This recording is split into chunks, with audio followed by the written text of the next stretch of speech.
बिस्मिल्लाहिर्रहमानिर्रहीम। अस्सलामु अलैकुम वरहमतुल्लाहि वबरकातुहू। उम्मीद है आप सब खैरियत से होंगे। तो आज की जो हमारी वीडियो है उसका टॉपिक तो सामने लिखा हुआ है, तो वीडियो को शुरू करते हैं बगैर टाइम वेस्ट किए। आपने ध्यान से इस वीडियो को सुनना है ताकि आपके नोट्स भी प्रिपेयर हो जाएं और आपको समझ भी आ जाए। तो शुरू करते हैं। In science a theory is centred on a single idea. अब वो कह रहा है, नोट्स जो ये कह रहे हैं कि साइंस में क्या होता है कि कोई भी थ्योरी दी जाती है तो उसका आइडिया, उसका मेन आइडिया जो होता है वो सिंगल होता है। मिसाल के तौर पर अल्लाह आपका भला करे, जैसे न्यूटन का लॉ ऑफ ग्रेविटी है, ठीक है। उसका जो मेन आइडिया है वो ग्रेविटी के ऊपर है, उसके ऊपर उसने 3 लॉ दे दिए, ठीक है ना। इसी तरह डिफरेंट जो है ना, जो भी चीज़ें हैं, थ्योरीज हैं वगैरह वगैरह, ठीक है। लेकिन अब वो ये कह रहा है कि the theory of meaning did not focus on a single idea, ठीक है। उन्होंने फोकस नहीं किया सिर्फ एक आइडिया पर। दे डीकंस्ट्रक्टेड, मतलब डीकंस्ट्रक्टेड, तोड़ जोड़ कर, टुकड़े टुकड़े करके, the idea into many parts, मतलब तोड़ कर मुख्तलिफ पार्ट्स में इनको डिवाइड कर दिया। Thus creating a multi faceted theory to explain communication behaviour. अब इसका मेन पर्पस जो है ना इस थ्योरी का, वो है कम्युनिकेशन बिहेवियर को एक्सप्लेन करना है। फैसिटेड का मतलब एस्पेक्ट्स है, मैंने यहाँ पर ब्रैकेट में दिखा भी दिया है, ठीक है। अब इसके 3 जो एस्पेक्ट्स हैं, फैसेट्स हैं, इसके पार्ट हैं, जो भी आप समझ लें, वो ये हैं: meaning theory, definition theory, symbol theory. अब वो कह रहा है the focus of Ogden and Richard theory on symbolic meaning, particularly the semantic triangle. अब उसका ज़्यादा फोकस जो है सिंबॉलिक मीनिंग के ऊपर है इस थ्योरी का, और पर्टिकुलरली सिंबॉलिक मीनिंग के अंदर इसका जो सिमेंटिक ट्राइंगल है वो ज़्यादा अहम है। सिमेंटिक ट्राइंगल क्या होता है ये हम देख लेते हैं। सिमेंटिक ट्राइंगल जो है ना, triangle is a simple model in which 3 factors involve. अब ये ट्राइंगल में 3 फैक्टर्स हैं वो कह रहा है, ठीक है। One peak of the triangle would be the symbol, a word. अब मैं आपको नीचे एक पिक्चर शो करूँगा, ठीक है, इस ट्रायंगल की, जिसके ज़रिए से ना आपको ये समझने में आसानी होगी। ये देख लें, ये हो गया। अब वो कह रहा है कि one peak would be the symbol, a word. अब यहाँ पर ये जो सिंबल है, ठीक है, ओके, ये सिंबल है, इसको हम वर्ड भी कह सकते हैं, और हाँ, वर्ड भी कह सकते हैं, सिंबल भी, जो भी, मतलब कोई नाम जो है उसको। अब आगे क्या है, another peak would be reference, thought और कॉन्सेप्ट। अब जो सेंटर वाला जो ये थॉट है, ठीक है, ये थॉट भी हो सकता है, रेफरेंस भी हो सकता है, और कॉन्सेप्ट भी हो सकता है। जैसा कि यहाँ पर रेफरेंस थॉट है और यहाँ पर जो है ना कॉन्सेप्ट है सेंटर में, ठीक है। और और ये क्या करना है, such as words to describe the symbol. ये वो थॉट होते हैं या जो कॉन्सेप्ट होते हैं जो है ना सिंबल को डिस्क्राइब करते हैं। अब finally the image we create in our minds would become the referent. अब लास्ट में जो आता है वो रेफरेंट होता है, वही इमेज होती है, ठीक है ना। इमेज, रेफरेंट, ये सब चीज़ें, ओके। तो ये सेमेंटिक ट्रायंगल आपको समझ आ गया। इसके अंदर मैंने जो चीज़ें हाईलाइट की हैं या अंडरलाइन की हैं वो आपके एमसीक्यूज़ के तौर पर भी आ सकती हैं। तो आगे चलते हैं। अब इसका मज़ीद जो वो कह रहा है कि ये the fundamental difference between how we previously looked at meaning and how Ogden and Richard's theory of meaning looked at meaning. Okay. अब वो कह रहा है कि पहले हम मीनिंग के बारे में क्या सोचते थे या क्या उस पर नज़रिया रखते थे, इसका डिफरेंस जो यही है, सिर्फ मेन जो डिफरेंस है। या ऑगडन इसकी ये जो थ्योरी ऑफ मीनिंग है ये इस बारे में क्या नज़रिया रखती है। तो आई ए रिचर्ड्स, इसका पूरा नाम रिचर्ड्स का जो है ना वो है, वो क्या कहता है कि believe that there was a proper meaning superstition. अब ये एक अकीदा था, ये थ्योरी ऑफ मीनिंग जो मेन इनकी है उसका पूरा नाम भी यही है, प्रॉपर मीनिंग सुपरस्टिशन। अब इसमें क्या है, इसमें पहले ये बताया गया है कि which state that there is a false belief that each word holds a specific concise meaning that is generally understood by all। अब वो कह रहा है कि ये बिलीफ था कि हर वर्ड का एक कंसाइज मीनिंग है, एक जामिया सा मीनिंग है, एक स्पेसिफिक, एक मीनिंग है, ठीक है ना, जो कि तमाम लोगों में, दुनिया के तमाम लोगों में जो है ना समझा जाता है और अंडरस्टैंड किया जाता है। लेकिन ये तो एक फॉल्स बिलीफ है, जैसा कि उसने कहा। अब जो इसके 3 जो है ना एस्पेक्ट्स थे, meaning theory, definition theory, symbol theory, अब उनको शुरू करते हैं। अब जिस तरतीब से मैंने लिखा है, इस तरतीब से आपको एग्जाम में पेपर हो, ये क्वेश्चन आ जाए तो आप इस अंदाज से भी लिख सकते हैं। और ये ट्रायंगल स्केल के ज़रिए से बना के थोड़ा सा ऊपर जो है ना जो लिखना है, सिंपल थॉट रेफरेंट वगैरह, ये भी लिख सकते हैं, ठीक है। तो किधर थ्योरी ऑफ मीनिंग क्या कहती है? Augustine Richards counter this claim. कौन सा क्लेम? ये ऊपर वाला जो क्लेम है ना कि हर वर्ड का एक कंसाइज मीनिंग होता है, ठीक है। Theory of meaning which states that there is not a single correct meaning. किसी भी वर्ड का जो है ना सिंगल करेक्ट मीनिंग ही नहीं है associated with each and every word, because क्योंकि each word means something different to each person. अब वो कह रहा है कि हर पर्सन के लिए जो है ना हर वर्ड का मीनिंग डिफरेंट है, हर कोई अपने अंदाज से उसका मीनिंग लेता है, कोई भी वर्ड हो। मोर सिंपली वो कहता है कि मज़ीद सादा लफ्ज़ों में, अब ये जो मैंने चीज़ अंडरलाइन की है ये आपके लिए MCQ आ सकती है, ठीक है। Meanings don't reside in words, they reside in people. Meaning जो है ना लफ्ज़ों में नहीं होते, ठीक है, वो लोगों में होते हैं कि लोग उनका उन वर्ड से क्या मीनिंग लेते हैं।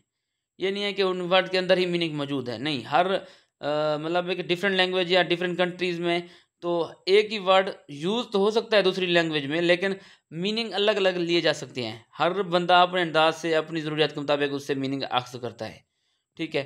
तो ये यहाँ पर हो गया थ्योरी ऑफ मीनिंग। अब हम आगे चलते हैं definition theory. It states that the best way to solve the ambiguity problem in meaning theory is to provide a definition of various terms or concepts. अब वो कह रहा है, ये अंडरलाइन जो मैंने किया ये समझ, ये आपके लिए अहम है, ठीक है। वो कह रहा है कि एम्बिग्विटी प्रॉब्लम, कन्फ्यूजन की जो जो मसले हैं मीनिंग थ्योरी में, ठीक है, मीनिंग को अंडरस्टैंड करने में जो मसले हैं उनको हल करने के लिए एक तरीका डेफिनेशन है। किसी भी टर्म या कॉन्सेप्ट की डेफिनेशन दी जाए तो उसके ज़रिए से कोई भी चीज़ आसानी से समझी जा सकती है, उसका मीनिंग कन्वे हो जाता है जो प्रॉपर राइटर रीडर को या स्पीकर लिसनर को कन्वे करना चाहता है। अब वो क्या कर रहा है, this can be accomplished in many ways, many ways तो नहीं, खैर सम वेज, ओके। ये कुछ तरीके से जो है ना ये डेफिनेशन थ्योरी जो है ना काम करती है, कि ज़रिए से मतलब डेफिनेशन हम काम कर सकते हैं। और वो क्या है, यूजिंग द एक्सप्लिसिट डेफिनेशन। अब एक्सप्लिसिट डेफिनेशन क्या है? Using the explicit definition of the term और कॉन्सेप्ट बीइंग यूज, जो भी टर्म यूज हो रहे हैं उसकी एक्सप्लिसिट डेफिनेशन। अब वो क्या है, stated clearly and in detail, जो कि डिटेल हो, क्लियर हो, सादा लफ्ज़ों में हो, leaving no room for confusion और डाउट, ठीक है। डाउट या कन्फ्यूजन के लिए कोई भी जगह खाली ना हो उस डेफिनेशन के अंदर। दूसरा क्या है, using the words that share the same universal meaning. अब यूनिवर्सल ट्रुथ वाले जो अल्फाज हैं, honesty the gate policy, haste make waste, तो ये हो गया।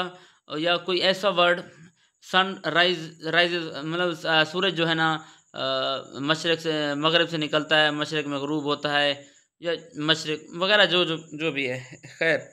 तो ये इस तरह से यूनिवर्सल ट्रुथ जो होते हैं, फैक्ट बेस्ड जो टर्म्स हैं, वर्ड्स हैं, वो यूज़ किए जाएँ। इस तरीके से भी मतलब मीनिंग को कन्वे करने में आसानी हो सकती है। तीसरा जो है, using a metaphor which aids का मतलब होता है मदद करना, in the creation of definition by forming a link between the word idea और आइडिया।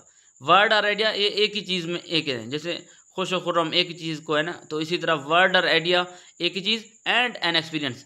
अब आइडिया और एक्सपीरियंस के दरमियान ताल्लुक को लिंक करता है क्या चीज़? मेटाफोर। अब मेटाफोर क्या है, इसके लिए मेरी आपको मेरी दूसरी वीडियो देखनी पड़ेगी, ठीक है, मज़ीद उसमें एक्सप्लेन किया जाएगा। वैसे जिसने पोएट्री पढ़ी है तो उसे पता है कि मेटाफोर क्या होता है। खैर आगे चलते हैं। तो ये जो हमारी थ्योरी थी definition of theory, definition theory, तो ये ख़त्म हुई। आगे है symbol theory, theory of symbol या थ्योरी ऑफ डेफिनेशन, इस तरह से भी आप लिख सकते हैं, सिंबल थ्योरी भी लिख सकते हैं, इसमें कोई इशू नहीं है। आगे क्या है, according to this theory symbols are inherently arbitrary. Inherently मतलब जैसे इनहेरेंट मतलब एक विरासती तौर पर हम कह सकते हैं, लेकिन यहाँ पर मतलब है कि लफ्ज़ होते ही ऐसे, symbols are inherently arbitrary. Arbitrary का मतलब होता है a symbol that has no visual similarity to the feature it represents. For example, circle use to represent city, a triangle use to represent school. अब वो कह रहा है कि ऐसे आर्बिट्रेरी वर्ड्स हैं, सिंबल्स हैं, वर्ड सॉरी सिंबल, जिनका जो है ना जिनकी जो शक्ल है वो उनके फीचर से मेल नहीं करती। मतलब एक सर्कल है, वो जो है ना स्कूल को जो है ना सिटी को रिप्रेजेंट कर रहा है, ट्रायंगल जो है वो स्कूल को रिप्रेजेंट कर रहा है। एक नाम रख दिया बस, ठीक है, ठीक है। अब जैसे जो डॉग है, ये किसी ना किसी ने नाम रख दिया, अब चलता आ रहा है डॉग। अब हमारी ज़बान में कुत्ता है तो हम कुत्ता रख दें। अभी इसका कोई स्पेसिफिक मकसद नहीं है कि ये नाम रखा क्यों रखा गया, बस रख दिया, वो रख दिया, वो चल मतलब एक सदियों से जो है ना वो चल रहा है। तो इसी तरह ओके बाई देम सेल्फ, मतलब आर्बिट्रेरी का मतलब तो आप समझ ही गए होंगे। खैर, when used in conjunction, conjunction मतलब कनेक्शन विद वन अनदर, जब ये वर्ड्स, ये जो सिंबल्स हैं एक दूसरे से मिलते हैं, कनेक्ट होते हैं, मीनिंग्स आर क्रिएटेड, मीनिंग जो है ना क्रिएट होती हैं for the ideas being express, जो आइडिया मतलब एक्सप्रेस करने की कोशिश की जाती है। Ogden and Richard say that words are variable, variable मतलब जो चेंज होते रहते हैं, and their meaning depends on context. अब वो कहते हैं कि इनका जो मीनिंग है, मोस्ट जो सबसे ज़्यादा अहम बात है वो यही है, context. Meaning depends on context, ये आपका एमसीक्यूज है, आपको आप इसे जो है ना हाईलाइट कर लीजिएगा, ठीक है। आगे क्या है, फॉर एग्जांपल वो कहता है कि if a speaker stated that another person was cold. अब कोई अगर बंदा कहता है कि वो कोल्ड है, वो ठंडा है, जो मतलब है, based on example dealing with meaning. अब मीनिंग इसकी डिफरेंट आ सकती है, उसके अंदर क्या टू इन्फ्रेंसेस यहाँ लिखी गई हैं, code be drawn. First one could assume that the person being discussed in physically is physically or temperaturily cold, मतलब किसी को सर्दी लग गई है तो इस तरीके से टेम्परेचरली या उसको फिजिकली जो है ना उसे बता दिया गया, एक बयान किया गया है। दूसरा क्या होता है, similarly one could infer, infer मतलब समझता है that the person has projected an attitude that is undesirable to another person or object. उसका जो एटीट्यूड है वो बहुत ही ठंडा है दूसरों की तरफ, मतलब अच्छा नहीं है वगैरह वगैरह। आगे क्या है, ऑक्टेन एंड रिचर्ड कैटेगराइज, अब ये आपके एमसीक्यूज शुरू हो रहे हैं, ठीक है ना। अब यहाँ पर अगर क्वेश्चन के तौर पर आ जाए तो ऑब्जेक्ट तक लिख दें, कोई इशू नहीं है, लेकिन ये नीचे मैंने लिखा है ताकि आपके एमसीक्यूज जो है ना वो मिस ना हो जाएं। Okay, Ogden and Richards categorise meaning in terms of sign and symbols. जैसा कि मैंने पहले कहा था कि इसका जो बेसिकली फोकस है वो साइन और सिंबल पर है, तो वहीं वो कह रहा है कि meaning in terms of sign and symbol where signs are natural representation. अब यहाँ साइन, ये आपके एमसीक्यूज हो गई कि signs are natural representation of something beyond themselves, यहाँ तक आपसे एमसीक्यूज। और दूसरी जो है ना, and symbols are specialised types of sign such as text. अब सिंबल कौन से हैं, स्पेशलाइज्ड टाइप्स ऑफ साइन, ये आपके एमसीक्यूज है, ऊपर वाली भी आपके एमसीक्यूज है। In both cases signs and symbols are meaningless unto themselves, ये आपकी एमसीक्यूज हो गई। Thus the word is merely an arbitrary symbol, arbitrary symbol मतलब मनमानी वाला सिंबल हो, आर्बिट्रेरी होती है मतलब कोई भी मीनिंग उनको दिया जा सकता है डिफरेंट लैंग्वेजेस में, ठीक है। अब assessment of octane and Richards theory, अब ये क्या मतलब हुआ, असेसमेंट मतलब इवैल्यूएशन, उसके ऊपर क्रिटिक्स ने क्या क्या इजहार ख्याल किया, तो वो इस बारे में है। तो हमारी वीडियो बस ख़त्म ही होने वाली है, तो बस थोड़ा सा सब्र और रखिए ठीक है। तो शुरू करते हैं। Problem in communication arise when people attempt to communicate through the use of arbitrary words, ठीक है। कम्युनिकेशन में जो प्रॉब्लम्स होती हैं मोस्टली इस वजह से होती हैं कि लोग जो है ना आर्बिट्रेरी वर्ड्स यूज़ करते हैं, because they have no exact और क्लियर मीनिंग। आर्बिट्रेरी वर्ड्स वो होती हैं जिनके एग्जैक्ट और क्लियर मीनिंग नहीं होते, मतलब हर लैंग्वेज में हर इलाके में अलग अलग जो है ना उसके मीनिंग निकाले जाती है, इसलिए जो है ना कम्युनिकेशन में थोड़ी प्रॉब्लम्स होती हैं।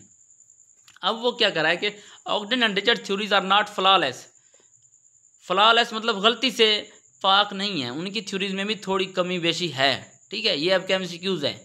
और ये ऊपर वाला जो है ना आर्बिट्रेरी वर्ड्स, कम्युनिकेशन में प्रॉब्लम की एक और वजह क्या है, आर्बिट्रेरी वर्ड्स है, यूज़ ऑफ आर्बिट्रेरी वर्ड्स, तो ये भी आपके एमसीक्यूज है। और ये वाली भी कि नॉट फ्लॉलेस, ये भी। However and have been challenge over the years. ये भी आपके एमसीक्यू बता सकती है, लेकिन मजीद आगे जो है ना वो बेहतर है। सम क्रिटिक्स साइट मतलब हवाला देना, that symbols and definition are important to communication. अब वो कह रहा है कि जैसे कि मैंने शुरू में कहा सिंबल बहुत अहम है, पहले उसने भी सिंबल का रखा है, बाद में डेफिनेशन का रखा है। डेफिनेशन भी एक बहुत अच्छी टर्म है, ठीक है ना। अब जो क्रिटिक्स है उन्होंने कहा कि सिंबल, इस चीज़ का हवाला दिया कि सिंबल और डेफिनेशन वाली थ्योरी जो है ना मीनिंग कन्वे करने में या कम्युनिकेशन के दौरान मीनिंग कन्वे करने में सबसे अहम है, ठीक है। अब वो कह रहा है कि नॉन वर्बल कम्युनिकेशन। अब नॉन वर्बल कम्युनिकेशन क्या होती है, जो मैंने ये ब्रैकेट में लिखा हुआ, ये आप पेपरों में नहीं लिखे, कोई मसला नहीं है, ये आपके समझने के लिए जो छोटी ब्रैकेट में छोटी वर्डिंग लिखी हुई है, इसमें डरने की या परेशान होने की ज़रूरत नहीं है कि यार ये भी मज़ीद लिखना है, तो समझ लें। Non verbal communication also called manual language. अब ये भी आपके एमसीक्यूज शायद आ जाए, ठीक है, ना आए तो आपकी किस्मत खैर। Is the process of sending end receiving message without using words. अब इसमें क्या क्या चीज़ आ जाती है, इधर स्पोकन या रिटन मैसेज आप कर रहे हैं या किसी को कोई मैसेज कन्वे करना है, जब आपने वर्ड यूज़ नहीं करने तो वो नॉन वर्बल कम्युनिकेशन होगा। और इसकी एग्जांपल में क्या है कि facial expression, gesture, body language etcetera, ठीक है ना। तो ये चीज़ें आ गई इस नॉन वर्बल कम्युनिकेशन में। नॉन वर्बल कम्युनिकेशन की डेफिनेशन भी आप इसी जो छोटी ब्रैकेट वाला है ये भी आप उसमें लिख सकते हैं, ठीक है। अब वो क्या कर रहा है कि non verbal communication plays a huge role in this area. अब इस थ्योरी के अंदर जो है ना नॉन वर्बल कम्युनिकेशन भी एक अहम किरदार अदा करती है, क्योंकि ये सिंबल के तौर पर, साइन के तौर पर भी यूज़ होते हैं। For this reason the ability to pick up on non verbal message becomes imperative. Imperative मतलब इम्पोर्टेंस, ठीक है, इम्पोर्टेंस की हामिल है, अहमियत की हामिल है। इसी वजह से किसका जो है ना नॉन वर्बल मैसेज जो है ना। Another problem encounter by critic is that words are left standing by themselves unless they are spoken in context. वो ये है कि मतलब है कि वर्ड जो है ना क्या कहते हैं कि दम अन किधर गया, problem encounter the critics are left standing themselves unless, मतलब है कि उनका कोई मीनिंग ज़्यादा मतलब अहम नहीं समझा जाता जब तक कि उनके अंदर कोई कॉन्टेक्स्ट ना हो। तो जो इसका कंक्लूजन है वो ये है, वेदर और not Ogden and Richards claims that their theories are the only answer to the problem of failing communication is moot point, ठीक है। ये कंक्लूजन हो गया। अब मूट पॉइंट क्या है, वो ये है कि अब moot point is a fact that doesn't matter because it's not relevant to the current situation. अब मतलब है कि वक्त के साथ साथ सिचुएशन चेंज होती रहती हैं, हालात चेंज होते रहती हैं। तो वो कह रहे हैं कि हमारी जो थ्योरी है ये एक फैक्ट है, इससे जो है ना हालात टाइम के साथ साथ कोई फ़र्क नहीं पड़ता। मूड पॉइंट का मतलब ये होता है, ये थ्योरी जो है ना एक फैक्ट है। वो कह रहे हैं कि ये सिंपल डेफिनेशन वगैरह जैसे उन्होंने किया है। तो ये वीडियो खलास होती है यहीं पर, और ये आपके जो है ना नोट्स हो गए, आपके एग्ज़ाम का एक क्वेश्चन हो गया, बहुत ही अहम है। तो इसको दोबारा से देख लें, मैं इसको थोड़ा सा ऊपर से नीचे करता हूँ, आप स्क्रीनशॉट प्रॉपर ले लें, ठीक है। तो यहाँ तक ले लें, ओके। तो और फिर यहाँ से यहाँ तक, ठीक है। अब इसको नोट कर लें, जो करना है वो करें, ठीक है। खैर अब मैं वीडियो को ख़त्म कर रहा हूँ, मिलते हैं नेक्स्ट वीडियो में, तब तक अपना ख्याल रखिएगा। अल्लाह हाफ़िज़।